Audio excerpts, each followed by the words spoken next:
قربانی کس پر واجب ہے اور زکوٰۃ اور قربانی کے نصاب میں کیا فرق ہے، یہ ارشاد فرما دیں۔ تھوڑا بہت فرق ہے. ایک تو سال بھر گزرنا شرط نہیں ہے قربانی کے لیے. عید کی صبح صادق سے لے کر 12 ذوالحج شریف کی غروب آفتاب تک، اس دوران اگر یہ صاحب نصاب ہو گیا تو اس پر قربانی واجب ہو گئی.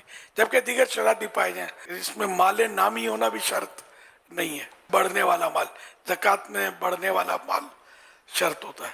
قربانی جو بالغ مقیم مرد و عورت ہیں مسلمان صاحب نصاب، اور نصاب اس کا یہ ہے کہ جو 52.5 تولہ چاندی کا مالک ہے یا اس کے برابر جو رقم بنتی ہے اور اس کی ضرورت کے علاوہ وہ رقم ہے اس پر واجب ہے، یا جس کے پاس 7.5 تولہ سونا ہے یا بیچنے کا سامان اس کے پاس اتنا ہے کہ جو 52.5 تولہ چاندی کی رقم کے برابر ہو جاتا ہے، یا گھر کا ایسا سامان کہ جو ضرورت کے علاوہ ہے جس کی حاجت نہیں ہوتی، وہ اتنا ہے کہ 52.5 تولہ چاندی کی رقم کے برابر ہو جائے، یا یہ سب یا کچھ تھوڑے تھوڑے سے ہیں اور سب کو ملائیں تو ان کی رقم 52.5 تولہ چاندی کی رقم کے برابر ہو جاتی ہے، تو اس صورت میں اس کے اوپر قربانی لازم ہوگی. عموماً کوئی بچتا ہوگا شاید جس پر قربانی واجب نہ ہوتی ہو. کپڑے کے جوڑے ڈھیر لگے ہوتے ہیں، جوتوں کے ڈھیر، گھڑیاں کئی ہوتی ہیں. اچھا، اور اس کے علاوہ دیکھا جائے تو رومال، تو تولیے، یعنی کہ اتنی چیزیں ہوتی ہیں جو ضرورت سے زیادہ ہوتی ہیں. اب مثال کے طور پر ایک چشمہ کافی ہے، اینک. فیشن کا یہ چشمہ لیا، فیشن کا وہ چشمہ لیا، اور استعمال نہیں ہو رہا، رکھا ہوا ہے. اس طرح کی بعض اوقات چیزیں ہوتی ہیں. موبائل فون ہے، 2 ہوتے ہیں، کسی بات 3 ہوتے ہیں. اب مثال کے طور پر استعمال میں 2 ہے، ایک ویسے ایکسٹرا رکھا ہوا ہے، تو وہ بھی نصاب میں شمار ہوگا، کاؤنٹ ہوگا.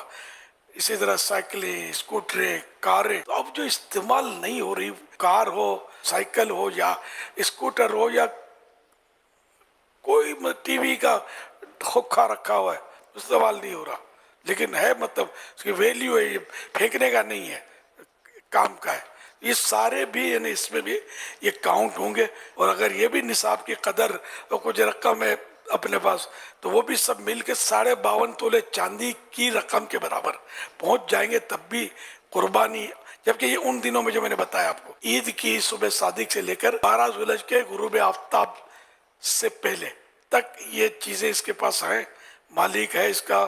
اور مطلب شرائط پائے گئے، جیسے قرضے وغیرہ میں ڈوبا ہوا نہیں اس طرح، تو اس پر قربانی واجب ہو جائے گی.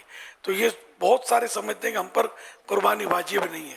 اگر تھوڑا سا جھٹکا دیں گے نا، اپنے سر کو سوچیں گے، تو گھر کے سامان کو دیکھیں گے، تو بہت ساری چیزیں آپ کے پاس نکلیں گی کہ جو مطلب آپ کے کسی کام کی نہیں ہے، خالی اسٹور کی جگہ وہ گھیرے ہوئے ہوتی ہیں. اس سب کا حساب نکالیں. اللہ کی راہ میں قربانی.